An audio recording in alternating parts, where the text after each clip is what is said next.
So hello friends, അപ്പോൾ ഇന്ന് team ഓട്ടോമാസ്ക് വന്നിരിക്കുന്നത് SUV ഓഫ് EV സ്കൂട്ടേഴ്സ് എന്നറിയപ്പെടുന്ന റിവർ ഇൻഡിയുമായിട്ടാണ്. ഇതിനെ SUV എന്ന ടാഗ് ലൈൻ കൊടുക്കുന്നതിന് കാരണമായിട്ടുള്ളത് ഇതിൻ്റെ ആ ഒരു ബൾക്കിനെസ്സും ആ ഒരു വലിയ ടയർ പ്രൊഫൈലും ഒക്കെ തന്നെയാണ്.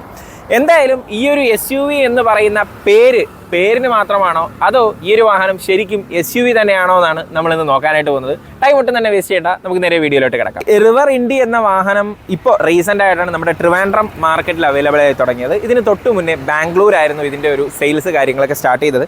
അതിനൊക്കെ മുന്നേ ഓട്ടോ എക്സ്പോയിൽ ഈ ഒരു വാഹനം അനൗൺസ് ചെയ്തിരുന്നു. ഈ ഒരു വാഹനത്തിന് ആക്ച്വലി ഇത്രത്തോളം ഒരു പബ്ലിക് അറ്റൻഷൻ കിട്ടാനായിട്ട് ഒരു കാര്യം കൂടി സഹായിച്ചിട്ടുണ്ട്. നമ്മുടെ പ്രേമലു മൂവിയിൽ നസ്ലിൻ ഓടിച്ചു കൊണ്ടുപോയ വാഹനവും ഇതേ റിവർ ഇൻഡി തന്നെയാണ്. അപ്പോൾ എന്തായാലും ഈ റിവർ ഇൻഡി ലോഞ്ച് ചെയ്ത അന്ന് തൊട്ട് ഇതിൻ്റെ ഡിസൈൻ എനിക്ക് ഭീകരമായിട്ട് ഇഷ്ടപ്പെട്ടിരുന്നു. ഈ ഒരു വാഹനം എന്തായാലും ഒന്ന് ഡ്രൈവ് ചെയ്യണമെന്നും എക്സ്പീരിയൻസ് ചെയ്യണമെന്നും അന്നേ ചിന്തിച്ചിരുന്നു. ഇന്നിപ്പോൾ ഈ ഒരു വാഹനം ആക്ച്വലി നമ്മുടെ ഫാമിലിയിൽ തന്നെ പർച്ചേസ് ചെയ്തൊരു വാഹനമാണ്. അപ്പോൾ എന്തായാലും അതിൻ്റെ ഫീഡ്ബാക്ക് നിങ്ങളെ ഒന്ന് അറിയിക്കാമെന്ന് വിചാരിച്ചു.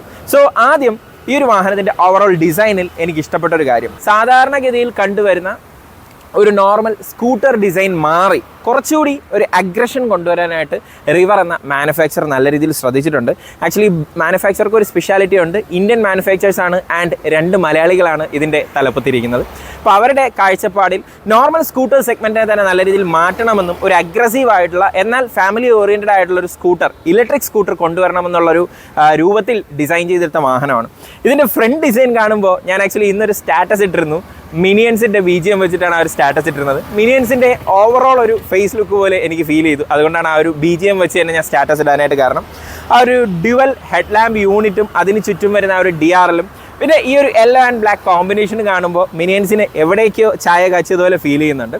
പിന്നെ ഫ്രണ്ടിലുള്ള ഈ ഒരു വിൻഷീൽഡ് ആക്ച്വലി ആക്സസറൈസ് ആണ് കേട്ടോ. ഇത് സ്റ്റോക്കായിട്ട് വരുന്നത് ട്രാൻസ്പെറൻ്റ് ആയിട്ടുള്ള നോർമൽ വിൻഷീൽഡാണ്.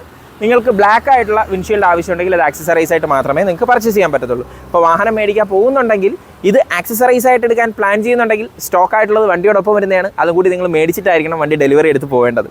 പിന്നെ ഈ ഒരു വാഹനത്തിൻ്റെ ഹെഡ് ലാമ്പ് ഡിസൈൻ, ഈ ഒരു വണ്ടി ഓടി വരുന്ന സമയത്ത് ആക്ച്വലി ഒരു ഹെഡ് ലാമ്പ് മാത്രമേ കത്തി നിൽക്കത്തുള്ളൂ. കാരണം ലോ ബീം മാത്രമായിരിക്കും നമ്മൾ വണ്ടി ഓടിച്ചു പോകുന്ന സമയത്ത് കത്തി നിൽക്കുന്നത്. ഹൈ ബീം ഇടുന്ന സമയത്ത് മാത്രമേ സെക്കൻഡ് ഹെഡ് ലാമ്പ് ഓൺ ആകത്തുള്ളൂ. സോ അതുകൂടി നോർമലി ഓണായി കിടന്നിരുന്നെങ്കിൽ എന്ന് ഞാൻ ചിന്തിച്ചു. പിന്നെ ആലോചിച്ചപ്പോൾ പവർ സേവ് ചെയ്യുന്നതിന് വേണ്ടിയിട്ടാണ് അങ്ങനെ ഒരു ഡിസൈൻ അവർ ചെയ്തിരിക്കുന്നത്.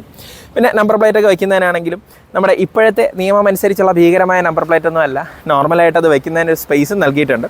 പിന്നെ ഫ്രണ്ട് ഇൻഡിക്കേറ്റേഴ്സ് എല്ലാം തന്നെ LED യൂണിറ്റ്സ് ആണ്. ഞാൻ ജസ്റ്റ് ഒന്ന് ഓൺ ചെയ്ത് കാണിച്ചു തരാം.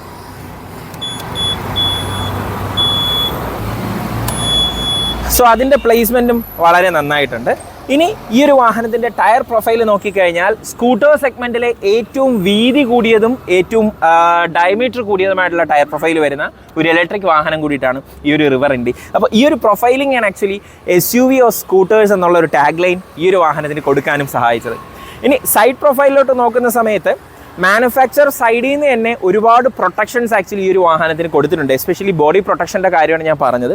ഈ ഒരു സൈഡ് ക്രാഷ് ഗാർഡ് വന്നിട്ട് OEM സൈഡിൽ നിന്ന് തന്നെ ഫിക്സ് ചെയ്ത് വരുന്നതാണ്. നമ്മൾ ആക്സറീസ് ആയിട്ടൊന്നും മേടിക്കേണ്ടതില്ല.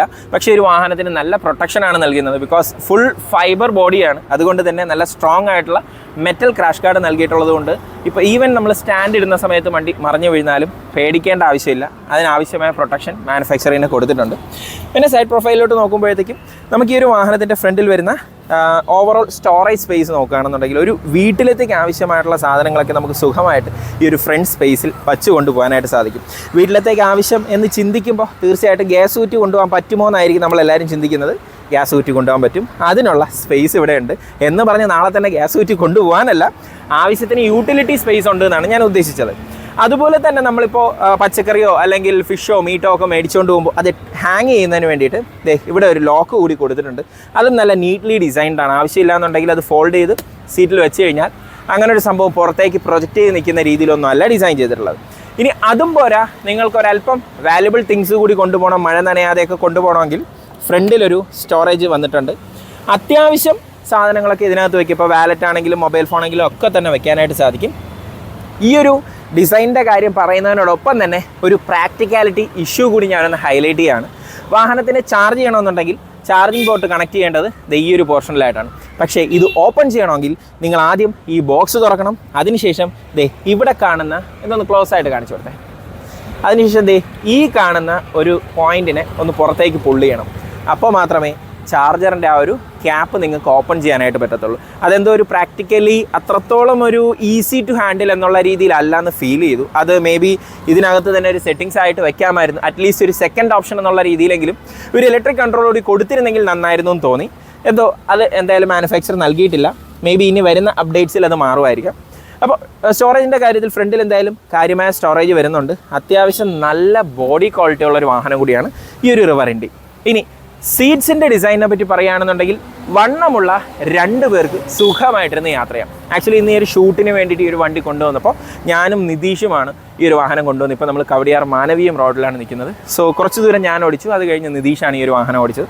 സോ ഫ്രണ്ടിൽ ഞാനും ബാക്കിൽ നിതീഷും, അല്ലെങ്കിൽ ഫ്രണ്ടിൽ നിതീഷും ബാക്കിൽ ഞാനും ഇരുന്ന സമയത്തും സീറ്റിൻ്റെ സ്പേസിൻ്റെ കാര്യത്തിൽ നമുക്ക് ആർക്കും തന്നെ നെഗറ്റീവ് ഒന്നും പറയാനായിട്ടില്ല. നല്ല വണ്ണമുള്ള 2 പേർക്ക് കംഫർട്ടബിൾ ആയിട്ട് തന്നെ ഇരിക്കാം. പക്ഷേ അവിടെ ചെറിയൊരു ഡിസൈൻ പോരായ്മ എനിക്ക് തോന്നിയത് ഈ ഒരു ഫുഡ് പാക്കിൻ്റെ കാര്യത്തിലാണ്. അത് ഫ്രണ്ടിലും ബാക്കിലും എന്താണെന്ന് വെച്ചാൽ, ഒന്ന് ഫുഡ് പാക്കിൻ്റെ ലെങ്ത് വളരെ ഷോർട്ടായിട്ട് ഫീൽ ചെയ്തു. അപ്പോൾ നമ്മൾ വണ്ടിയിലിരിക്കുമ്പോൾ കാല് വെക്കുന്ന സമയത്ത് നമുക്കിത് കാല് സ്ലിപ്പായി പോകുമോ എന്നൊരു ടെൻഷൻ ഉണ്ടാവും. മാത്രമല്ല ഇത്രയും മനോഹരമായി ബോഡി പെയിൻറ്റഡ് ആയിട്ട് വന്നിട്ടുള്ള ഒരു സർഫസ് ഈ ഒരു ക്രാഷ് ഗാർഡിനോട് ഈ ഒരു ഫുഡ് പാക്കിനോട് ചേർന്നിരിക്കുന്നതുകൊണ്ട് നമ്മൾ കാലിതിൽ എത്രത്തോളം ചേർത്ത് വയ്ക്കുമോ അത്രത്തോളം ഈ ഒരു പോർഷനിലെ പെയിൻറ്റ് കട്ടാവാനായിട്ടുള്ള പോസിബിലിറ്റി ഉണ്ട്. അത് ഫ്രണ്ടിൽ മാത്രമല്ല ബാക്ക് ഫുഡ് പാക്കിൻ്റെ കാര്യത്തിലും സെയിം തന്നെയാണ് സിറ്റുവേഷൻ. പിന്നെ വേറൊരു കാര്യം ഫീൽ ചെയ്തത്, ഈ ഒരു ഫുഡ് പാക്കിൻ്റെ ലെങ്ത് ഒരല്പം കൂട്ടിയിരുന്നു എന്നുണ്ടെങ്കിൽ ഈ ഒരു ബുദ്ധിമുട്ട് ഒഴിവാക്കാൻ പറ്റുമായിരുന്നു. കുറച്ചുകൂടി കംഫർട്ടബിളായിട്ടിരുന്ന് യാത്ര ചെയ്യാൻ പറ്റും എന്നുള്ളത് തോന്നിയിരുന്നു. ഇനി സൈഡ് ഈ പറഞ്ഞ സാരി ഗാർഡും കാര്യങ്ങളൊക്കെ തന്നെ ആക്സസറീസ് ആയിട്ട് നമ്മൾ മേടിച്ച് വെക്കേണ്ടി വരും. എന്നാൽ ഈ ഒരു സൈഡിൽ വരുന്ന protection as of now accessories ഒന്നും മേടിക്കേണ്ട കാര്യമില്ല, OEM പാർട്ടായിട്ട് തന്നെ ഫിറ്റ് ചെയ്ത് വരുന്നുണ്ട്. പക്ഷേ ഇൻ ഫ്യൂച്ചർ ഇതും ആക്സസറീസ് ആയിട്ട് മേടിക്കേണ്ടി വന്നേക്കാമെന്നാണ് ആക്ച്വലി നമ്മൾ ഈ ഒരു വണ്ടി എടുക്കാൻ പോയ സമയത്ത് അവിടുത്തെ സ്റ്റാഫിൽ നിന്ന് അറിയാൻ സാധിച്ചൊരു സംഭവമാണ്. റിയർ സൈഡിലോട്ട് നോക്കുമ്പോൾ നിങ്ങൾ ഈ കാണുന്ന മനോഹരമായ ക്വാളിറ്റിയുള്ള ബാക്ക് റെസ്റ്റ് വന്നിട്ട് ആക്സസറീസ് ആയിട്ട് ഫിക്സ് ചെയ്തതാണ്. ബാക്ക് റെസ്റ്റ് എടുക്കാനായിട്ട് പോകുമ്പോൾ നിങ്ങൾ ഒരു കാര്യം ശ്രദ്ധിക്കുക, 2-3 type back rest design actually നിങ്ങൾക്ക് ഷോറൂമിൽ കാണാനായിട്ട് സാധിക്കും. ഒരെണ്ണം വന്നിട്ട് ഈ ഒരു ഗ്രാബ് ഹാൻഡിൽ മാത്രമുള്ള ബാക്ക് റെസ്റ്റ് ഡിസൈൻ വരുന്നുണ്ട്. അതിന് പുറമെ ഇവിടെ ഒരു ചെറിയ എക്സ്റ്റൻഷൻ വരും. നിങ്ങൾക്ക് പാനിയേഴ്സ് എന്തെങ്കിലും വെക്കണമെന്നുണ്ടെങ്കിൽ പാനിയേഴ്സ് ഫിറ്റ് ചെയ്യാൻ പറ്റുന്ന തരത്തിൽ ലെങ്ത് വരുന്ന ബാക്ക് റെസ്റ്റും വരുന്നുണ്ട്. ബാക്ക് റെസ്റ്റ് അല്ല, ഗ്രാബ് ഹാൻഡിൽ വരുന്നുണ്ട്. ഈ ബാക്ക് റെസ്റ്റ് വന്നിട്ട് കംപ്ലീറ്റ്ലി സെപ്പറേറ്റ് ആയിട്ട് വാങ്ങിക്കുന്ന ഒരു യൂണിറ്റാണ്. അപ്പോൾ മിക്കപ്പോഴും നമ്മൾ ഇത് ആക്സസറീസ് ആയിട്ട് എടുക്കുമ്പോൾ ബാക്ക് റെസ്റ്റ് കൂടി ചേർത്ത് വരും എന്ന് പറഞ്ഞ് നോർമൽ ഗ്രാബ് ഹാൻഡിൽ മാത്രം ഓർഡർ ചെയ്യാം. പക്ഷേ ഡെലിവറി എടുക്കാൻ പോകുമ്പോഴായിരിക്കും ഈ സാധനം അതിനോടൊപ്പം വരുന്നതല്ല നിങ്ങൾ തിരിച്ചറിയുന്നത്. സോ ഇത് രണ്ടും രണ്ടായിട്ടാണ് മേടിക്കേണ്ടത്. അത്യാവശ്യം കോസ്റ്റും ഈ 2 പാർട്ടിനും വരുന്നുണ്ട്. റിയർ പ്രൊഫൈലിൻ്റെ ഡിസൈൻ നോക്കുമ്പോഴും ആ ഒരു SUV സ്റ്റാൻഡ്സിനെ നല്ല രീതിയിൽ തന്നെ ഹൈലൈറ്റ് ചെയ്യുന്ന തരത്തിലാണ് ടൈൽ ലാമ്പ് ആണെങ്കിലും ബാക്ക് ആ ഒരു ഫെൻഡറിൻ്റെ ഡിസൈൻ ആണെങ്കിലും ഒക്കെ തന്നെ കൊടുത്തിട്ടുള്ള അത്യാവശ്യം വീതിയുള്ള വാഹനമായിട്ട് നമുക്ക് ഫീൽ ചെയ്യും. ഫുൾ LED യൂണിറ്റ്സ് ആണ് ടൈൽ ലാമ്പ്സ് വന്നിട്ടുള്ളത്. സെയിം തന്നെയാണ് ഇൻഡിക്കേറ്റേഴ്സിൻ്റെയും ആ ഒരു കാര്യം.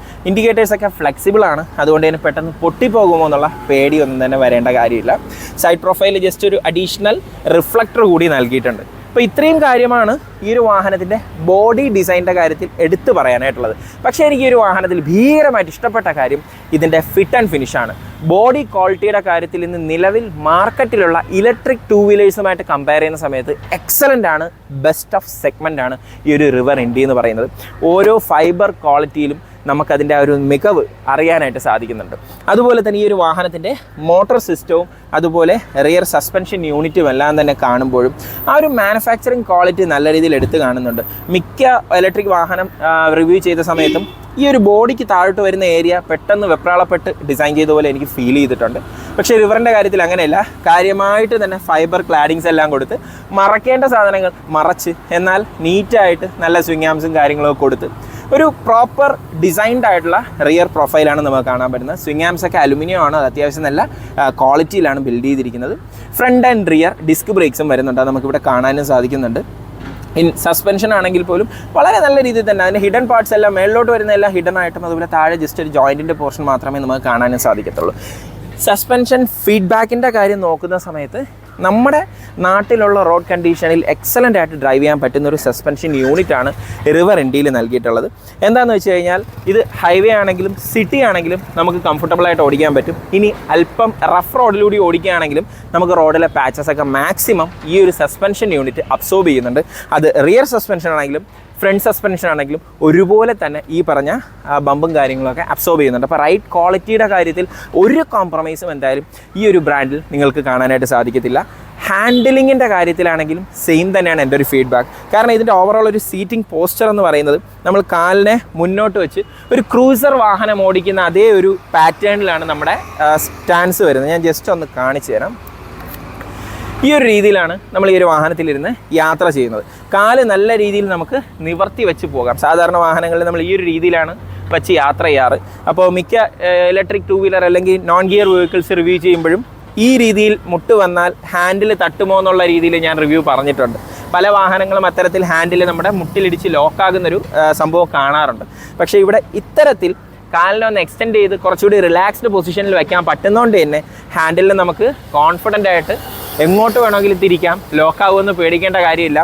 ലോങ് ഡ്രൈവ് ആണെങ്കിൽ പോലും നമുക്ക് നല്ല റിലാക്സ്ഡ് സീറ്റിംഗ് പോസ്റ്ററിൽ തന്നെ യാത്ര ചെയ്യാൻ പറ്റും. പിന്നെ ഇങ്ങോട്ട് വാഹനം ഓടിച്ച് വരുന്ന സമയത്ത് നിതീഷ് പറഞ്ഞൊരു ഫീഡ്ബാക്കാണ്, കാല് ഈ രീതിയിൽ സൈഡിലോട്ട് എക്സ്റ്റെൻഡ് ചെയ്ത് വെക്കുന്നതുകൊണ്ട് തന്നെ വാഹനത്തിനെ ക്രൂസ് ചെയ്ത് കൊണ്ടുപോകാൻ ഭയങ്കര ഒരു കംഫർട്ടബിൾ ഫീൽ വരുന്നുണ്ട്. കുറച്ചുകൂടി കോൺഫിഡൻസ് ഫീൽ ചെയ്യുന്നുണ്ട്. കാരണം നമുക്ക് കാലിൽ കൂടി വെയിറ്റ് കൊടുക്കാനായിട്ട് സാധിക്കുന്നുണ്ട്.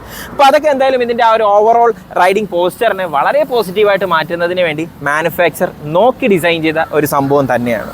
ജസ്റ്റ് നമുക്ക് ഈ ഒരു വാഹനത്തിൻ്റെ ഇൻസ്ട്രുമെൻറ്റ് ക്ലസ്റ്ററിനെ പറ്റി നോക്കാം. അത്യാവശ്യം വേണ്ട ഡാറ്റാസ് എല്ലാം തന്നെ ഈ ഒരു ഇൻസ്ട്രുമെൻറ്റ് ക്ലസ്റ്ററിൽ കാണാൻ സാധിക്കുന്നുണ്ട്.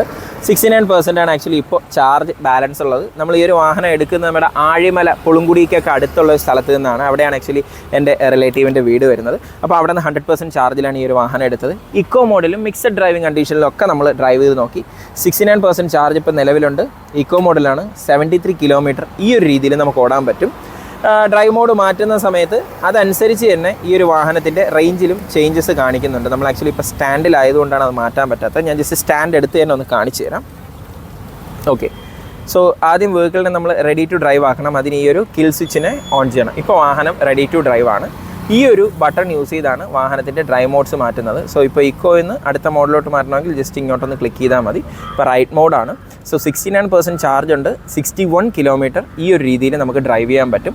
ഈ ഒരു വാഹനം ഓടിച്ച സമയത്ത് മനസ്സിലായ കാര്യം, നിങ്ങൾക്ക് നോർമൽ സിറ്റി ഡ്രൈവും പോക്കറ്റ് റോഡ്സിലൂടെയൊക്കെ ഓട്ടോ ഉണ്ടെങ്കിൽ നിങ്ങൾക്ക് ഏറ്റവും ബെസ്റ്റ് മോഡ് എന്ന് പറഞ്ഞാൽ റൈറ്റ് മോഡാണ്. ഏറ്റവും കൂടിയ മോഡിലോട്ട് പോകേണ്ട കാര്യമില്ല. ടോപ്പ് സ്പീഡ് അറൗണ്ട് ഒരു 70 വരെ നമുക്ക് ഈ ഒരു മോഡിൽ കിട്ടുന്നുമുണ്ട്. അതുപോലെ നല്ല പവർഫുൾ മോഡ് വേണമെന്നുണ്ടെങ്കിൽ അഗെയിൻ ഒന്നുകൂടെ ടാപ്പ് ചെയ്യുക, റഷ് മോഡിലോട്ട് പോകും. 69% ചാർജിൽ 44 കിലോമീറ്റർ മാത്രമാണ് ഈ ഒരു റേഞ്ചിൽ ഓടിക്കാൻ പറ്റുന്നത്. അപ്പോൾ അത് കുറവാണോ എന്നൊക്കെ തോന്നുന്നവർക്ക് തീർച്ചയായിട്ടും കുറവാണ്. എങ്കിൽ പോലും പെർഫോമൻസ് ആവശ്യമുണ്ടെങ്കിൽ അവിടെ മൈലേജ് കുറയും അല്ലെങ്കിൽ റേഞ്ച് കുറയും എന്നുള്ളതൊരു കോമൺ സെൻസ് തന്നെയാണ്. പിന്നെ ഈ ഒരു ഡിസ്പ്ലേയിൽ നമുക്ക് കാണാൻ പറ്റുന്നത് ഓഡോമീറ്ററും ട്രിപ്പ് മീറ്റർ 1 and 2 അതുപോലെ തന്നെ ടൈമും കാണാനായിട്ട് സാധിക്കും. അല്ലാണ്ട് ഭീകരമായിട്ടുള്ള അപ്ഡേറ്റ്സോ അല്ലെങ്കിൽ ഭീകരമായിട്ടുള്ള ഡീറ്റെയിൽസോ ഒന്നും തന്നെ ഈ ഡിസ്പ്ലേ നിങ്ങൾക്ക് കാണാനായിട്ട് സാധിക്കത്തില്ല. സ്വിച്ചസ് നോക്കുന്ന സമയത്ത് നമുക്ക് ഈ റൈറ്റ് സൈഡിൽ ഫ്രണ്ട് ബട്ടൺ, ഫസ്റ്റ് ബട്ടൺ വന്നിട്ട് പാർക്ക് മോഡാണ്. അതായത് റിവേഴ്സ് വണ്ടി എടുക്കണമെന്നുണ്ടെങ്കിൽ ഈ ഒരു ബട്ടൺ ജസ്റ്റ് ബ്രേക്ക് പ്രസ് ചെയ്തതിന് ശേഷം ഇത് പ്രസ് ആൻഡ് ഹോൾഡ് ചെയ്ത് കഴിഞ്ഞാൽ ഓട്ടോമാറ്റിക്കലി അത് പാർക്ക് മോഡിലോട്ട് പോകും. പിന്നെ ആക്സിലറേറ്റർ കൊടുത്താൽ വണ്ടി പിന്നിലോട്ടായിരിക്കും പോകുന്നത്. അപ്പോൾ അത് മാറ്റാനായിട്ട് വീണ്ടും ബ്രേക്ക് അപ്ലൈ ചെയ്ത് ഈ ഒരു ബട്ടൺ പ്രസ് ചെയ്ത് ഹോൾഡ് ചെയ്ത് കഴിഞ്ഞാൽ ഓട്ടോമാറ്റിക്കലി അത് ഡ്രൈവ് മോഡിലോട്ടാവും. പിന്നെ ത്രോട്ട് കൊടുത്താൽ വണ്ടി ഫ്രണ്ടിലോട്ടായിരിക്കും മൂവ് ചെയ്യുന്നത്. ഇത് വന്നിട്ട് കിൽ സ്വിച്ച് ആണ്. നമുക്ക് വാഹനം പാർക്ക് ചെയ്യുന്ന സമയത്ത് ആവശ്യമില്ലെങ്കിൽ നമുക്ക് വാഹനത്തിനെ ഓഫ് ചെയ്ത്, അതായത് എഞ്ചിൻ ഓഫ് ചെയ്തിടുന്ന അതേ ഒരു പ്രക്രിയയിൽ ഓഫ് ചെയ്തിടാനായിട്ടുള്ള ബട്ടണാണ്. ഇഗ്നിഷൻ ഓൺ ചെയ്യുന്നതും ഇതേ ബട്ടണിൽ തന്നെയാണ്. അതിന് താഴെയായിട്ട് ഡ്രൈവ് മോഡ്സിൻ്റെ ബട്ടൺ നമുക്ക് കാണാൻ പറ്റും. ഞാൻ തൊട്ട് മുന്നേ കാണിച്ചിരുന്നതാണ്. ഹൈ ബീം ലോ ബീമിൻ്റെ ഒരു ബട്ടൺ നമുക്ക് കാണാനായിട്ട് സാധിക്കും. സൈഡ് ഇൻഡിക്കേറ്റേഴ്സും അതുപോലെ ഹോണും. ഇതാണ് ഈ ഒരു വാഹനത്തിന് ഹോൺ വരുന്നത്. ദെൻ ബ്രേക്സിൽ നോക്കുമ്പോഴത്തേക്കും front and rear disc brakes വരുന്നൊരു വാഹനമാണ്. എക്സലൻറ്റ് ബ്രേക്കിംഗ് ആണ്. എന്തോ എനിക്ക് ഭീകരമായിട്ട് ഇഷ്ടപ്പെട്ടു. എനിക്ക് മാത്രമല്ല, നിതീഷ് ഈ വണ്ടി ഓടിച്ച് ഞാൻ പറഞ്ഞിരുന്നല്ലോ, ഞങ്ങൾക്ക് രണ്ടുപേർക്കും ഇതിൻ്റെ ബ്രേക്കിങ്ങിൻ്റെ കാര്യം ഭീകരമായിട്ട് ഇഷ്ടപ്പെട്ടു. First thing, of course dual disc brake വന്നതിൻ്റെ ഒരു അഡ്വാൻറ്റേജ് ഈ ഒരു വാഹനത്തിനുണ്ട്. സെക്കൻഡ് തിങ്, വളരെ വൈഡ് ആയിട്ടുള്ള ടയർ പ്രൊവൈഡ് ചെയ്തതിൻ്റെ ഒരു റോഡ് ഗ്രിപ്പും ഈ ഒരു വാഹനത്തിന് കിട്ടുന്നുണ്ട്. അപ്പോൾ ഈവൻ നിങ്ങൾ ഇപ്പോൾ 80 കിലോമീറ്റർ സ്പീഡിലാണെങ്കിൽ പോലും ബ്രേക്ക് ചെയ്യുമ്പോൾ ഒരു കോൺഫിഡൻസ് കുറവോ കാര്യങ്ങളോ ഒന്നും തന്നെ നിങ്ങൾക്ക് ഫീൽ ചെയ്യത്തില്ല. പക്ഷേ ഒരു പോരായ്മ പോലെ, ചെറിയൊരു പോരായ്മ പോലെ തോന്നിയത് റിയർ വ്യൂ മിററാണ്. റിയർ വ്യൂ മിററിൻ്റെ ഡിസൈനിൽ ഈ കാണുന്ന ഒരു കർവ് ഇല്ലായിരുന്നുവെങ്കിൽ കുറച്ചുകൂടി റിയർ വിസിബിലിറ്റി കിട്ടുമെന്ന് തോന്നി. കാരണം ആ ഒരു പോർഷൻ കട്ടായി നിൽക്കുന്ന പോലെ തോന്നിയായിരുന്നു. അല്ലെങ്കിൽ കുറച്ചുകൂടെ വൈഡർ മിറർ ആയിരുന്നുവെങ്കിൽ റിയർ വിഷൻ കുറച്ചുകൂടി ബെറ്റർ ആയിട്ട് കിട്ടുമെന്ന് തോന്നി. അത് മാത്രമാണ് ആകെ ഒരു പോരായ്മ എന്നുള്ള രീതിയിൽ ഈ ഒരു ഡിസൈനിൽ എനിക്ക് തോന്നിയത്. ഹാൻഡിൽ ബാറിൻ്റെ പൊസിഷനിങ്ങും ആ ഒരു സീറ്റിംഗ് പോസ്റ്ററും എല്ലാം വളരെ റിലാക്സ് ചെയ്ത് യാത്ര ചെയ്യുക എന്നുള്ള ഒറ്റ ഡിസൈൻ ഉപയോഗിച്ച് മാനുഫാക്ചർ ചെയ്തിരിക്കുന്നതാണ്. ഒത്തിരി അഗ്രസീവ് സീറ്റിംഗ് പോസ്റ്റർ ഒന്നും തന്നെയല്ല. പൊതുവെ ഇത്തരത്തിലുള്ള വാഹനങ്ങൾ point A two point B move ചെയ്യാനാണ് നമ്മൾ എടുക്കാറ്. അപ്പോൾ അഗ്രസീവ് സീറ്റിംഗ് പോസ്റ്ററിൻ്റെ ഒന്നും കാര്യമില്ല. മാക്സിമം കംഫർട്ടബിൾ ആയിട്ട് പോകുക എന്നുള്ള രീതിയിലാണ് ചെയ്തിരിക്കുന്നത്. സാധാരണ നമ്മൾ ഏതൊരു സ്കൂട്ടർ നോക്കിയാലും ക്ലിപ്പ് ഓൺസ് അല്ല, നോർമൽ ഹാൻഡിൽ ബാറാണ് വരുന്നത്. സോ അവിടെയും ഒരു ഫ്ലാഗ്ഷിപ്പ് ഡിസൈൻ എന്നുള്ള രീതിയിൽ തന്നെ റിവർ കോംപ്രമൈസ് ചെയ്യാതെ ഡിസൈൻ ചെയ്തിട്ടുണ്ട്. പിന്നെ ഈ കാണുന്ന മൊബൈൽ ഹോൾഡർ വന്നിട്ട് ആക്സസറീസ് ആയിട്ട് മേടിക്കേണ്ടതാണ്. നമുക്കിത് ഈ ഒരു പോർഷൻ ഓപ്പൺ ചെയ്ത് കഴിഞ്ഞാൽ നമുക്ക് മൊബൈൽ വയ്ക്കുന്നതിന് കണക്കാക്കി ഇതിനെ ഓപ്പൺ ചെയ്യാനും മൊബൈൽ വയ്ക്കാനും പറ്റും. പക്ഷേ ശ്രദ്ധിക്കുക, ഒരു S23 Ultra, ഇപ്പോൾ ഞാൻ യൂസ് ചെയ്യുന്ന S23 Ultra ആണ്, വിത്ത് കേസ് ഈ ഒരു ഈ ഒരു സ്ലോട്ടിനകത്ത് വെച്ച് നിങ്ങൾക്ക് പ്രോപ്പറായിട്ട് ക്ലോസ് ചെയ്യാൻ പറ്റില്ല. മൊബൈൽ ഒരല്പം ടൈറ്റ് ആയിട്ടേ നിൽക്കത്തുള്ളൂ. അതുപോലെ ബ്രദർ യൂസ് ചെയ്യുന്ന ഐഫോണാണ്, അദ്ദേഹത്തിൻ്റെ ഫോൺ വയ്ക്കുന്ന സമയത്തും സിമിലർ ഇഷ്യൂ ഉണ്ടായിരുന്നു. കാരണം ഇതിൻ്റെ അകത്ത് മാക്സിമം ഒരു 6 to 6.2 ഇഞ്ച് വരെയൊക്കെ നമുക്ക് കംഫർട്ടബിളായിട്ട് വയ്ക്കാം. അതിന് മേളിൽ ഡിസ്പ്ലേ സൈസ് ഉള്ളതാണെങ്കിൽ ഒരല്പം ടൈറ്റ് ആയിരിക്കും. അതുകൊണ്ട് അത് നോക്കിയിട്ട് നിങ്ങൾ ഈ ഒരു ആക്സസറീസ് എടുക്കുന്നതായിരിക്കും എന്തുകൊണ്ടും ബെറ്റർ. പക്ഷേ ആ ഒരു മൊബൈൽ ഹോൾഡർ ആണെങ്കിൽ അത്യാവശ്യം മാനുഫാക്ചറിങ് മികവ് നമുക്ക് കാണാൻ പറ്റും. തീരെ ലോക്കൽ ക്വാളിറ്റിയിലൊന്നും തന്നെയല്ല ബിൽഡ് ചെയ്തിരിക്കുന്നത്. സോ സൈഡ് സ്റ്റാൻഡിൻ്റെ ഡിസൈൻ നമ്മുടെ ഏതറിൽ വന്നതുപോലെ അഗ്രസീവ് ഒന്നുമല്ല, നോർമൽ സൈഡ് സ്റ്റാൻഡ് ഡിസൈനാണ്. പക്ഷേ ഈ വാഹനത്തിൻ്റെ ഒരു സ്പെഷ്യാലിറ്റി ഉണ്ട്. മറ്റ് പല വാഹനങ്ങളും ഒഴിവാക്കുന്നൊരു സാധനം ഈ ഒരു വാഹനത്തിന് നൽകിയിട്ടുണ്ട്. സെൻട്രൽ സ്റ്റാൻഡാണ്. സോ സെൻട്രൽ സ്റ്റാൻഡ് ഈ ഒരു വാഹനത്തിന് നൽകി, അത് നല്ലൊരു കാര്യമായിട്ട് എനിക്ക് ഫീൽ ചെയ്തു. അതിനെന്താണ് റീസൺ എന്ന് ഞാൻ പറഞ്ഞുതരാം. ഫസ്റ്റ് തിങ്, നമുക്ക് സെൻട്രൽ സ്റ്റാൻഡിൽ വെഹിക്കിളിനെ ജസ്റ്റ് ഒന്ന് പ്ലേസ് ചെയ്യാം. ഈ ഒരു വാഹനത്തിൻ്റെ റിയർ വീലിലോട്ട് മോട്ടറിൽ നിന്ന് ഡ്രൈവ് പോകുന്നത് ചെയിനാണ്, ബെൽറ്റ് അല്ല, ചെയിനാണ്. തൊട്ട് മുന്നേ ഞാനൊരു ഇലക്ട്രിക് ബൈക്കിൻ്റെ, ഓലയുടെ ഇലക്ട്രിക് ബൈക്കിൻ്റെ റിവ്യൂവിൽ ചെയിൻ എന്ന് പറഞ്ഞപ്പോൾ പലരും പറഞ്ഞു ഇനി ചെയിനും പൊട്ടിപ്പോകുന്നതാണല്ലോ ഇഷ്യൂ എന്ന്. ചെയിൻ ആണെങ്കിലും ബെൽറ്റ് ആണെങ്കിലും നമ്മൾ പ്രോപ്പറായിട്ട് മെയിൻറ്റെയിൻ ചെയ്യുന്ന അനുസരിച്ചിരിക്കും. ഈവൻ പൊട്ടിപ്പോകണമെങ്കിലും നമുക്ക് വാറണ്ടിയിൽ റീപ്ലേസ് ചെയ്യാവുന്നതേ ഉള്ളൂ. സോ ഇത് ചെയിൻ വന്നിട്ടുള്ളതുകൊണ്ട് തന്നെ ചെയിൻ ലൂബ് ചെയ്യണമെന്നുണ്ടെങ്കിൽ സെൻട്രൽ സ്റ്റാൻഡ് വളരെ നല്ല രീതിയിൽ ഹെൽപ്പ് ചെയ്യുന്നുണ്ട്. നമുക്ക് തന്നെ വീട്ടിൽ വെച്ച് ചെയ്യാവുന്നതേ ഉള്ളൂ, നോർമൽ ബൈക്സിൽ ചെയ്യുന്ന അതേ ഒരു രീതിയിൽ. സെൻട്രൽ സ്റ്റാൻഡ് ഇല്ല എന്നുണ്ടെങ്കിൽ നമ്മളവിടെ ഒരല്പം ബുദ്ധിമുട്ടി മാത്രമേ നമുക്ക് ചെയിനിന് ലൂബും കാര്യങ്ങളും ചെയ്യാനായിട്ട് സാധിക്കത്തുള്ളൂ. ഈ ഒരു വാഹനത്തിൻ്റെ പ്രൈസിങ് നോക്കുന്ന സമയത്ത് ഏതാണ്ട് 1,70,000 രൂപ വരെ ഓൺ റോഡ് വരുന്നുണ്ട്. നമുക്ക് ചെറിയ അങ്ങോട്ടും ഇങ്ങോട്ടും ഒക്കെ price range RTO related, tax related ആയിട്ടുള്ള കാര്യങ്ങൾ മാറ്റി നിർത്തിയാൽ അപ്രോക്സിമേറ്റ് 1.7 lakhs തന്നെയാണ് ഓൺ റോഡ് വരുന്നത്. ഇമ്മീഡിയറ്റ് ആയിട്ട് ചിന്തിച്ച് പെട്ടെന്ന് ചായ കുടിക്കാൻ പോകണമെന്ന് വെച്ച് അവിടെ ചായ കുടിക്കാൻ പോകുന്നു. അതിനുശേഷം അവിടെ നിന്ന് എത്രയും പെട്ടെന്ന് ദൂരെയുള്ള ഒരു ഹോട്ടലിൽ പോകണം ഫുഡ് കഴിക്കാൻ. അങ്ങനെയൊക്കെ ചിന്തിച്ച് അൺപ്ലാൻഡ് ആയിട്ടുള്ള ഡ്രൈവ്സ് കൂടുതലുണ്ടെങ്കിൽ നിങ്ങൾക്ക് ഈ ഒരു വാഹനം ഒരല്പം ബുദ്ധിമുട്ടായിരിക്കും. ബിക്കോസ് മാക്സിമം നിങ്ങൾക്ക് 125 കിലോമീറ്റർ അല്ലെങ്കിൽ 120 കിലോമീറ്റർ വരെ ഇക്കോ മോഡിൽ റേഞ്ച് കിട്ടത്തുള്ളൂ. അതല്ല, പ്ലാൻഡ് ആയിട്ടുള്ള ഡ്രൈവ്സ് ആണ് നിങ്ങൾക്ക് കൂടുതലുണ്ടെങ്കിൽ തീർച്ചയായിട്ടും നിങ്ങൾക്ക് റിവർ ഇൻഡി ചൂസ് ചെയ്യാവുന്നതാണ്. എസ്പെഷ്യലി കോമ്പറ്റീറ്റേഴ്സുമായിട്ട് നോക്കുമ്പോൾ ഏറ്റവും ബെസ്റ്റ് ഇലക്ട്രിക് 2 വീലർ എന്നുള്ള രീതിയിൽ നമുക്ക് കൺസിഡർ ചെയ്യാൻ പറ്റുന്നൊരു മോഡലായിട്ട് ഇപ്പോൾ നിലവിൽ റിവർ ഇൻഡി നിൽക്കുന്നുണ്ട്. അപ്പോൾ എന്തായാലും നിങ്ങളും ഈ ഒരു വാഹനം ഒന്ന് ഡ്രൈവ് ചെയ്യുക. നിങ്ങളുടെ ഫീഡ്ബാക്കും ജസ്റ്റ് ഒന്ന് കമൻറ്റായിട്ട് മെൻഷൻ ചെയ്യുക. നിലവിൽ ഈ വണ്ടി ഉപയോഗിക്കുന്നവർ കൂടി നിങ്ങളുടെ ഫീഡ്ബാക്ക് ഷെയർ ചെയ്താൽ ഇനിയും ഈ വാഹനം വാങ്ങാൻ പോകുന്നവർക്ക് തീർച്ചയായിട്ടും അത് ഉപയോഗപ്രദമായിരിക്കും. ഇനി നമുക്കറിയേണ്ടത് ഈ ഒരു വണ്ടി ഓടിക്കുമ്പോൾ എങ്ങനെയുണ്ട് എന്നുള്ളതാണ്. സോ ആദ്യമേ തന്നെ ഞാൻ പറയാം, 3 ഡ്രൈവ് മോഡ്സ് ആണ് ഈ ഒരു വാഹനത്തിന് വരുന്നത്. അതിൽ ഈക്കോ മോഡ് എന്ന് പറഞ്ഞു കഴിഞ്ഞാൽ വാഹനം വളരെ സമാധാനപ്രിയനായിരിക്കും. അതായത് ഒരു സന്യാസിയെ പോലെ നിങ്ങൾ ഫുൾ ത്രോട്ടിൽ കൊടുത്താലും വണ്ടി മെല്ലെ മാത്രമേ സ്പീഡ് കയറി വരത്തുള്ളൂ. കൊന്നാലും ഇമ്മീഡിയറ്റ് ത്രോട്ടിൽ പ്രതീക്ഷിക്കേണ്ട. ആ രീതിയിൽ ഡ്രൈവ് ചെയ്യുമ്പോഴാണ് 120 മാക്സിമം നിങ്ങൾക്ക് ക്ലോക്ക് ചെയ്യാൻ പറ്റുന്നത്. സെക്കൻഡ് ഡ്രൈവ് മോഡുണ്ട്, പക്ഷേ അത് അത്യാവശ്യം മോഡറേറ്റ് ആയിട്ടാണ് ആക്സലറേഷനും അതുപോലെ ടോർക്കിൻ്റെയും ഡെലിവറി തരുന്നത്, പവർ ആൻഡ് ടോർക്കിൻ്റെ ഡെലിവറി. സിറ്റിയിലൊക്കെ ഓടുന്ന സമയത്ത് നമുക്ക് ആ ഒരു മിഡിൽ അല്ലെങ്കിൽ സെക്കൻഡ് ഡ്രൈവ് മോഡിൻ്റെ ആവശ്യം മാത്രമേ വരുന്നുള്ളൂ. പക്ഷേ അവിടെ റേഞ്ച് കാര്യമായി തന്നെ കുറയും. 120 എന്നുള്ളത് അറൗണ്ട് ഒരു 90-80 റേഞ്ചിനകത്തോട്ട് മാറുന്നുണ്ട്. ഏറ്റവും കൂടിയ ഡ്രൈവ് മോഡ് ഇട്ട് കഴിഞ്ഞാൽ മാക്സിമം ത്രോട്ടിൽ നിങ്ങൾക്ക് പോകാം. ഞങ്ങൾ 2 പേരിരുന്ന് മാക്സിമം ത്രോട്ടിൽ കൊടുക്കുമ്പോൾ ടോപ്പ് സ്പീഡ് കയറുന്ന ഒരു വീഡിയോ ആണ് ഇപ്പോൾ നിങ്ങൾ കണ്ടുകൊണ്ടിരിക്കുന്നത്. 83 to 87 വരെ നമുക്ക് മാക്സിമം കയറ്റാൻ പറ്റുന്നുണ്ട്. പക്ഷേ ഒരാളായിട്ട് മാത്രം ഡ്രൈവ് ചെയ്താൽ 90+ കയറാൻ പറ്റും. ഇപ്പോൾ നമ്മൾ 2 പേരിരുന്ന് യാത്ര ചെയ്തപ്പോഴാണ് ഈ ഒരു ചെറിയ കുറവ് ടോപ്പ് സ്പീഡിൻ്റെ കാര്യത്തിൽ ഉണ്ടായത്. അതൊട്ടും കുറവെന്ന് പറയുന്നില്ല, നമ്മുടെ നോർമൽ സിറ്റി റൂൾസ് അനുസരിച്ച് 60 ആണ് മാക്സിമം പറയുന്നത്. എങ്കിൽ പോലും 80 വരെ നമുക്ക് കംഫർട്ടബിളായിട്ട് ഡ്രൈവ് ചെയ്ത് പോകാൻ പറ്റുന്നുണ്ട്. സോ 3 ഡ്രൈവ് മോഡും എക്സലൻ്റ് ആണ്. അത് നല്ല രീതിയിൽ തന്നെ ട്യൂൺ ചെയ്തിട്ടുമുണ്ട്.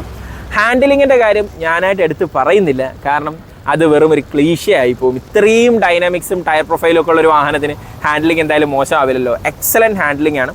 നല്ല രീതിയിൽ തന്നെ നമുക്ക് സിറ്റി മനോറിങ്ങിന് യൂസ് ചെയ്യാൻ പറ്റുന്നുണ്ട്. എസ്പെഷ്യലി കർവ്സൊക്കെ എടുക്കുന്ന സമയത്ത് നമുക്ക് ഫ്രണ്ടിലോട്ട് കാല് വെക്കുന്നത് കൊണ്ട് തന്നെ കംഫർട്ടബിളായിട്ട് വണ്ടിയെ സിക്സാക്കായിട്ട് ഓടിക്കണമെന്ന് വെച്ചാലും ഓടിക്കാൻ സാധിക്കുന്നുണ്ട്. ഇനി ബ്രേക്കിങ്ങിൻ്റെ കാര്യം ഓൾറെഡി ഞാൻ പറഞ്ഞിരുന്നു. അത്യാവശ്യം നല്ല ബൈറ്റുള്ള ബ്രേക്സ് ആണ്. അതുകൊണ്ട് തന്നെ നമുക്ക് ബ്രേക്കിങ്ങിൻ്റെ കാര്യത്തിൽ ഒരു കോൺഫിഡൻസ് ഇല്ലായ്മ ഒന്നും തന്നെ ഫീൽ ചെയ്തിരുന്നില്ല. ആൻഡ് സസ്പെൻഷൻ ഡിപ്പാർട്ട്മെൻറ്റും അതിൻ്റെ വർക്ക് എക്സലൻ്റ് ആയിട്ട് തന്നെ ചെയ്തിട്ടുണ്ട്. സോ ആ ഒരു ഡിപ്പാർട്ട്മെൻറ്റിലും നെഗറ്റീവ്സ് ഒന്നും തന്നെ പറയാനായിട്ടില്ല. ആകെ എനിക്ക് തോന്നിയൊരു പോരായ്മ ഫസ്റ്റ് തിങ് ഈ ഒരു ഫുഡ് പാക്കിൻ്റെ കാര്യത്തിലാണ്. നമുക്ക് കാല് വയ്ക്കുമ്പോൾ കാല് സ്ലിപ്പായി പോകുമ്പോൾ എന്നൊരു പേടിയുണ്ട്. കാല് കൂടുതൽ ചേർത്ത് വെച്ചാൽ വണ്ടി സ്ക്രാച്ച് ആകുമ്പോൾ എന്നൊരു പേടിയുണ്ട്. സെക്കൻഡ് തിങ്, ബാക്കിലിരിക്കുന്ന സമയത്തും ഇതേ ഒരു ഡീമെറിറ്റ് ഞാൻ ഫീൽ ചെയ്തായിരുന്നു. ആ ഒരു ഫുഡ് പാക്കിൻ്റെ വിട്ടൊരല്പം കൂടെ കൂട്ടിയിരുന്നു എന്നുണ്ടെങ്കിൽ കുറച്ചുകൂടി കംഫർട്ടബിൾ ആയിട്ട് റിയറിൽ ഇരിക്കുന്ന ആളിനും കാല് വെക്കാൻ പറ്റുമായിരുന്നു. അപ്പോൾ അത് രണ്ടും മേ ബി ഇനി ഫ്യൂച്ചർ അപ്ഡേറ്റ്സിൽ ഇതിന് ചേഞ്ച് ആയിട്ട് മാനുഫാക്ചർ കൊണ്ടുവരുമെന്ന് പ്രതീക്ഷിക്കാം. സെക്കൻഡ് തിങ് ഇതിൻ്റെ ബാറ്ററിയുടെ റേഞ്ചാണ്. ഇപ്പോൾ ഒലയുടെ കോമ്പറ്റീഷൻ മോഡൽസ് നോക്കിക്കഴിഞ്ഞാൽ 160 to 200 റേഞ്ച് വരെ കിട്ടുന്ന മോഡൽസ് ഉണ്ട്. അതുപോലെ തന്നെ മറ്റ് കോമ്പറ്റീറ്ററിനെ നോക്കിയാലും ഈ ഒരു 150 ആൻഡ് എബോവ് എന്നുള്ള രീതിയിലാണ് മിനിമം റേഞ്ച് കിട്ടുന്നത്. അപ്പോൾ ആ ഒരു മികവിലോട്ട് ഇതിൻ്റെ ബാറ്ററി പാക്ക് അപ്ഡേറ്റ് ചെയ്യാനും കൂടി സാധിച്ചിരുന്നെങ്കിൽ എക്സലൻറ്റ് വെഹിക്കിളായിട്ട് നമുക്ക് മാറ്റാൻ പറ്റുമായിരുന്നു. And third thing, fast charger കൂടി ഈ ഒരു വെഹിക്കിളിൽ കൊണ്ടുവന്നിരുന്നു എന്നുണ്ടെങ്കിൽ അത് ഒരു ആഡഡ് അഡ്വാൻറ്റേജ് ആകും. ഇപ്പോൾ നിലവിൽ ഒരു 5 hours വരെ എടുക്കും 0 to 100% ചാർജ് ചെയ്യുന്നതിന് വേണ്ടിയിട്ട്. അപ്പോൾ ഇത്ര കാര്യങ്ങൾ മാത്രമേ നെഗറ്റീവ് എന്നുള്ള രീതിയിൽ എനിക്ക് ഫീൽ ചെയ്തുള്ളൂ. ഈ വാഹനത്തിനൊരു അടിപൊളി ഫാമിലി വെഹിക്കിളാക്കി മാറ്റുന്നതിന് സഹായിക്കുന്ന ഒരു ബിഗസ്റ്റ് ഫീച്ചർ ഈ വാഹനത്തിൻ്റെ സീറ്റിനകത്തുണ്ട്. ഞാൻ ജസ്റ്റ് അതുകൂടെ ഒന്ന് കാണിച്ചു തരാം. ഇവിടെയാണ് കേട്ടോ സീറ്റ് ഓപ്പൺ ചെയ്യുന്നതിന് വേണ്ടിയിട്ടുള്ളത്. കൺവെൻഷനലായിട്ടുള്ള രീതി തന്നെയാണ്. സ്റ്റോറേജ് സ്പേസിൻ്റെ കാര്യത്തിൽ റിവറിനെ എന്തായാലും നമുക്ക് ബീറ്റ് ചെയ്യാൻ പറ്റില്ല. നമുക്ക് ചാർജർ വയ്ക്കാം, ഒരു ഹാഫ് ഫേസ് ഹെൽമെറ്റ് വയ്ക്കാം, അല്ലെങ്കിൽ 2 ഹാഫ് ഫേസ് ഹെൽമെറ്റ് വയ്ക്കാം, ഫുൾ ഫേസ് ഹെൽമെറ്റ് വയ്ക്കാം, എന്ത് വേണോ വയ്ക്കാം. ഇനി ഇതൊന്നും വെക്കേണ്ട, നിങ്ങൾക്ക് വീട്ടിലോട്ട് ആവശ്യമായിട്ടൊരു 10 കിലോ അരി മേടിച്ചുകൊണ്ട് പോകണമെങ്കിൽ അതും വയ്ക്കാം. തൽക്കാല ആവശ്യത്തിനുള്ള വെജിറ്റബിൾസും മേടിച്ച് വയ്ക്കാം. കംഫർട്ടബിളായിട്ട് ക്ലോസ് ചെയ്ത് കൊണ്ടുപോകാൻ സാധിക്കും. അതിനകത്ത് പ്രാക്ടിക്കലായിട്ടൊരു ലൈറ്റ്സ് കൂടി പ്രൊവൈഡ് ചെയ്തിട്ടുണ്ട്. അപ്പോൾ ഈ പറഞ്ഞ കാര്യങ്ങളെല്ലാം കൊണ്ട് റിവർ ഇൻഡി തികച്ചും ഒരു മികച്ച ഇലക്ട്രിക് 2-വീലറാണ്. ഒരു SUV എന്ന ഒരു ടാഗ് ലൈനിനെ നല്ല രീതിയിൽ തന്നെ മാച്ച് ചെയ്യുന്ന തരത്തിൽ ഡിസൈനും കാര്യങ്ങളും എല്ലാം ഉണ്ട്. അപ്പോൾ വ്യത്യസ്തമായിട്ടുള്ളൊരു ഡിസൈനിൽ നല്ലൊരു ഇലക്ട്രിക് 2-വീലർ ഫാമിലി യൂസിന് വേണ്ടിയിട്ട് നോക്കുകയാണെങ്കിൽ നിങ്ങൾക്ക് തീർച്ചയായിട്ടും ഈ ഒരു വാഹനം സജസ്റ്റ് ചെയ്യാവുന്നതാണ്. ഒരു ചേട്ടൻ ഇവിടെ ഡ്രിഫ്റ്റ് ചെയ്തൊക്കെ വരുന്നുണ്ട്. എനിക്ക് തോന്നുന്നു ആ ഫോർച്യൂണറിനെ ഓവർടേക്ക് ചെയ്യാൻ വേണ്ടിയിട്ടാണെന്ന് തോന്നുന്നു. എന്തായാലും ഫോർച്യൂണർ എന്നെ ഫ്രണ്ടിലെത്തിയിട്ടുണ്ട്. നോക്കാം, നമുക്ക് നമ്മുടെ കാര്യത്തിലോട്ട് വരാം. അപ്പോൾ ഒരു SUV ഓഫ് സ്കൂട്ടർ എന്നുള്ള ആ ഒരു ടാഗ് ലൈനിനെ മാച്ച് ചെയ്യുന്ന തരത്തിലുള്ള ഡിസൈൻ നമുക്ക് ഈ ഒരു വാഹനത്തിൽ നിന്ന് കിട്ടും. യുണീക്ക് ഡിസൈനിലുള്ള ഒരു ഇലക്ട്രിക് വെഹിക്കിൾ വേണമെന്നുണ്ടെങ്കിലും തീർച്ചയായിട്ടും നമുക്ക് ഈ ഒരു വെഹിക്കിൾ തന്നെ ചൂസ് ചെയ്യാവുന്നതാണ്. ബെസ്റ്റ് ക്വാളിറ്റിയിൽ ബിൽഡ് ചെയ്തൊരു സ്കൂട്ടർ വേണമെങ്കിലും ഇത് ഫസ്റ്റ് പൊസിഷനിൽ തന്നെ ഇപ്പോൾ ഓട്ടോമാസ്കിൻ്റെ ആ ഒരു ടാഗ് ലൈനിൽ നിൽപ്പുണ്ട്. എന്തായാലും നല്ലൊരു മികച്ച സ്കൂട്ടറായിരുന്നു, നല്ലൊരു എക്സ്പീരിയൻസ് ആയിരുന്നു. ഈ വാഹനത്തിനെ പറ്റി കൂടുതൽ വിശേഷം നിങ്ങൾക്ക് അറിയണമെന്നുണ്ടെങ്കിൽ തീർച്ചയായിട്ടും കമൻറ്റായിട്ട് മെൻഷൻ ചെയ്യാം. അറിവുള്ള കാര്യങ്ങളാണെങ്കിൽ ഉടനെ റിപ്ലൈ ചെയ്യാം, അറിയാത്ത കാര്യങ്ങളാണെങ്കിൽ ചോദിച്ചറിഞ്ഞതിന് ശേഷം റിപ്ലൈ ചെയ്യാം. അപ്പോൾ കൂടുതൽ വിശേഷങ്ങൾ അറിയുന്നതിന് വേണ്ടി കമൻറ്റ് ഇടുക. ചാനൽ ഇതുവരെ സബ്സ്ക്രൈബ് ചെയ്തിട്ടില്ലെങ്കിൽ സബ്സ്ക്രൈബ് ചെയ്യുക, സപ്പോർട്ട് ചെയ്യുക. അടുത്തൊരു വാഹനത്തിൻ്റെ വീഡിയോയിൽ കാണുന്നവരേക്കും ബൈ.